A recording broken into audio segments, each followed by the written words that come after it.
और उत्तर प्रदेश पुलिस की press conference शुरू हो गई है। हम आपको वहां लिए चलते हैं।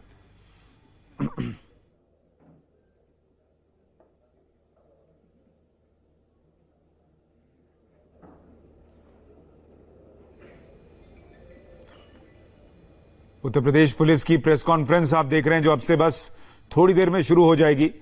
विकास दुबे के मामले में पुलिस की तफ्तीश कहां तक पहुंची है, इसके बारे में पूरी जानकारी यूपी पुलिस की तरफ से दी जाने वाली है।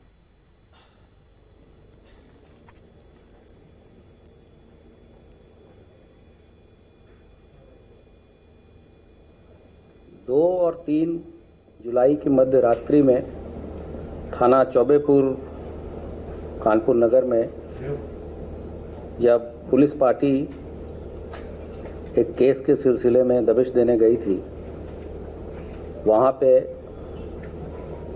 पुलिस पार्टी पे अटैक करके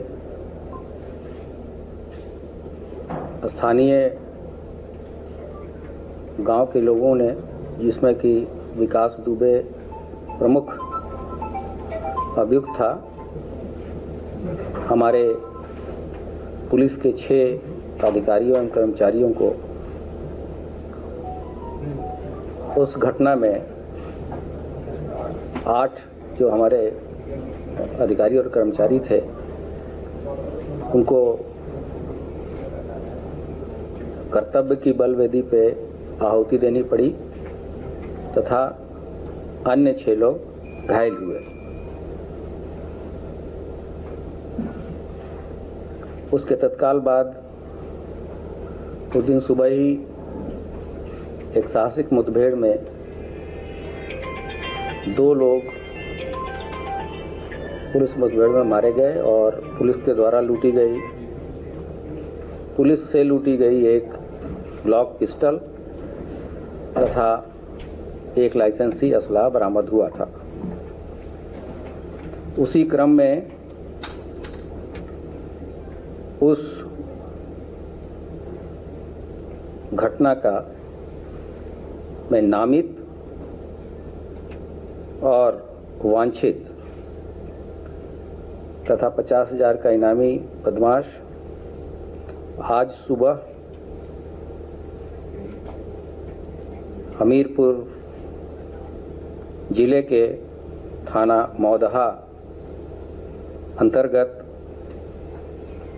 एसटीएफ और स्थानीय पुलिस के संयुक्त मुठभेड़ में मारा गया, जिसकी पहचान अमर दुबे पुत्र संजीव दुबे, गांव निवासी बिकरू, थाना चौबेपुर, जनपद कानपुर नगर के रूप में हुई। इस बदमाश के पास से एक अवैध सेमी ऑटोमेटिक पिस्टल 32 बोर तथा कारतूस बरामद हुआ है। आगे की विधिक कार्रवाई इसमें की जा रही है। इस बदमाश के विकास दुबे के साथ सोशल मीडिया पे बहुत सारे फोटोग्राफ्स मौजूद हैं, जो कि मीडिया ग्रुप में भी शेयर किए गए हैं।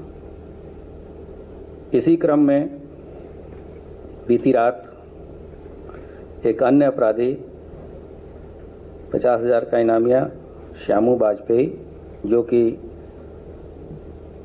उस एफआईआर में नामजद है, तथा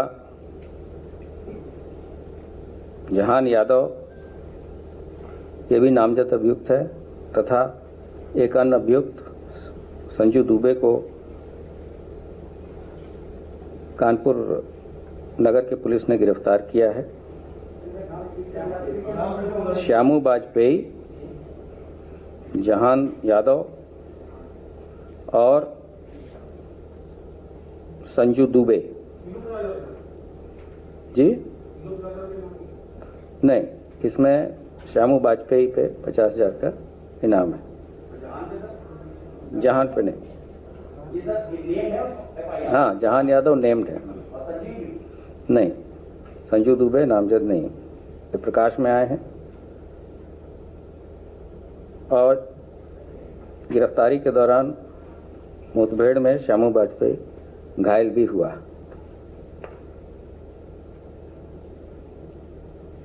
ये कार्य प्रभारी निरीक्षक चौबेपुर और उनके अन्य साथियों द्वारा किया गया है।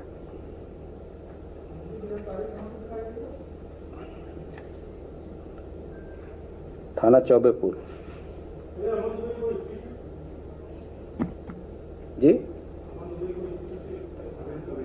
हाँ, इसका आपराधिक इतिहास पूर्व में अमर दुबे का भी कोई पता किया जा रहा है। जगह से जैसे ही सूचना मिलेगी आपको अवगत कराया जाएगा।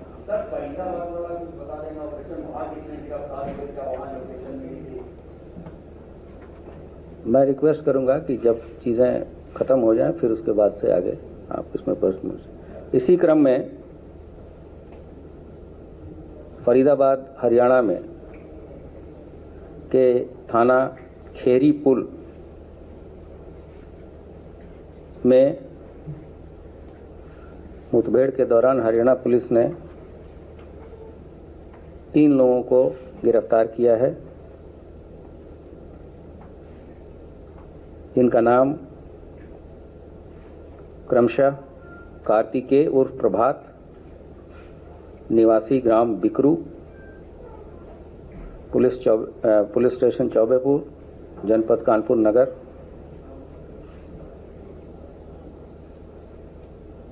दूसरा अंकुर पुत्र श्रवण कुमार निवासी ग्राम काकूपुर, पुलिस स्टेशन शिवराजपुर, जनपद कानपुर नगर, हाल पता न्यू इंदिरा नगर कॉम्प्लेक्स, हरिनगर, नहर पार, थाना खेरी पुल, फरीदाबाद, तथा इसके फादर श्रवण पुत्र खैरेश्वर निवासी उपरोक्त को गिरफ्तार किया। इनके पास से 2/3 की जुलाई की जो घटना थी उस दौरान पुलिस की लूटी हुई 9mm की 2 सरकारी पिस्टल,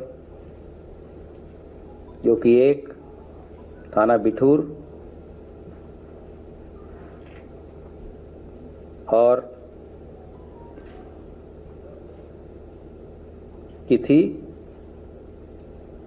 वो भी बरामद की गई है, तथा 2 अन्य पिस्टल तथा 44 जिंदा कारतूस बरामद हुए हैं। इन बदमाशों को पुलिस कस्टडी रिमांड लेके हमारी पुलिस आएगी। इसके अतिरिक्त वहाँ के लगभग सभी पुलिसकर्मियों को स्थानीय चौबेपुर के हटा दिया गया है और आगे की कार्रवाई की जा रही है।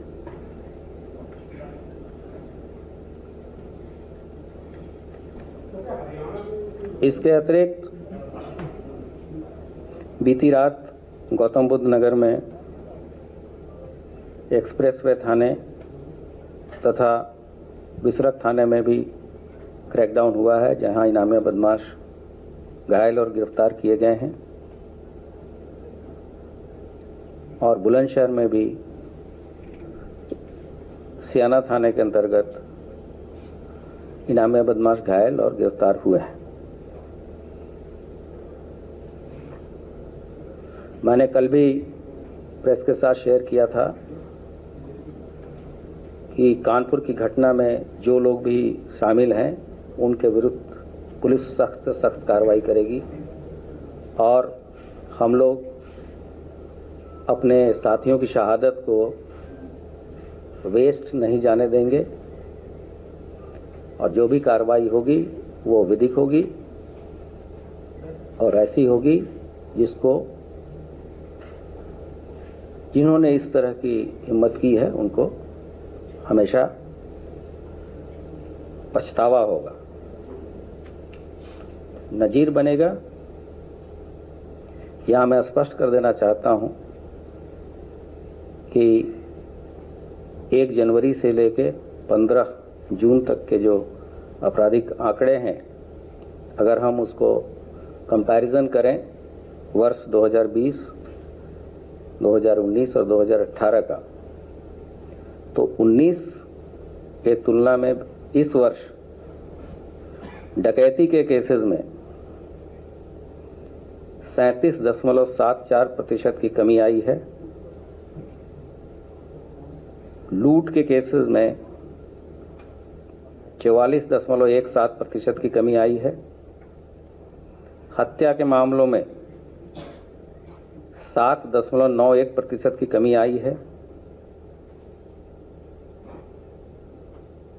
फिरौती अपहरण के केसेस में 41% की कमी आई है। दहेज हत्या के केसेस में 6.34% की कमी आई है। बलात्कार के केसेस में 25.41% की कमी आई है। महिला संबंधी अपराध, जो कि शासन की शीर्ष प्राथमिकता है, उनके भी विभिन्न हेड्स में दहेज हत्या और बलात्कार के केस मैंने आपसे पहले बता दिए। शील भंग के जो केसेस हैं उसमें 14.72% की कमी आई है। महिला अपहरण के मामलों में 36.54 की कमी आई है। पारिवारिक महिला उत्पीड़न के केसेस में 21.97% की कमी आई है। उसी तरीके से अनुसूचित जाति अनुसूचित जनजाति के जो अभियोग हैं, उनके हत्या के मामलों में भी 5.95% की कमी आई है। बलात्कार के केसेस में 0.94% की कमी आई है।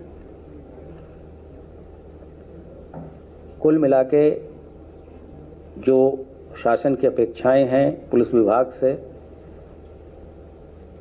उसमें पुलिस ने अपना कार्य बहुत ही निष्ठा, ईमानदारी और बढ़-चढ़ के किया है। पिछले 1-1.5 महीने में जो घटनाएं हुई हैं, उसमें भी हत्या के जो अभियोग हैं, उसमें केवल ऐसे 18 अभियोग हैं जो कि अभी तक अनावरण हेतु शेष है। माह जून में हत्या के 232 अभियोग पंजीकृत हुए, जिसमें से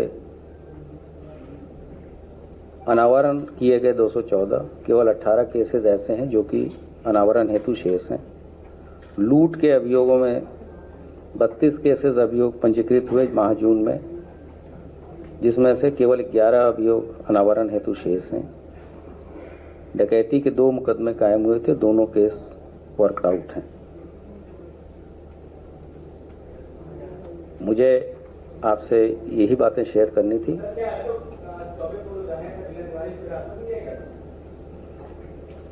अगर कोई ऐसी बात होगी तो तत्समय आपको अवगत कराया जाएगा।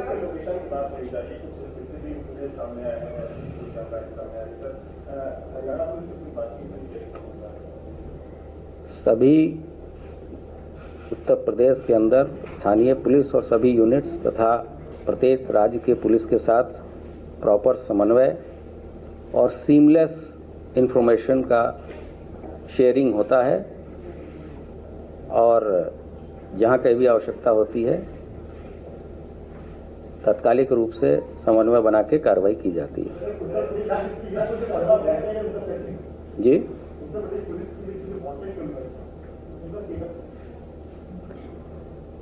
अगर आप उस तरह की प्रेस कॉन्फ्रेंस अगर होगी तो उसके बारे में बताया जाएगा, और अगर आपको पर्टिकुलर केस के बारे में कोई जानकारी चाहिए तो वो बताएं।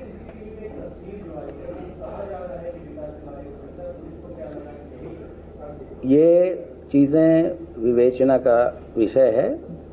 जो मैंने आपको बताना था इस पर्टिकुलर केस के बारे में बता दिया। 50,000 का इनामी बदमाश अमर दुबे मारा गया, 3 गुर्गे गिरफ्तार कर लिए गए हैं, लेकिन इंतजार अभी भी इस बात का कि विकास दुबे कब सलाखों के पीछे होगा। वक्त एक छोटे से ब्रेक का है। ब्रेक के बाद देखिए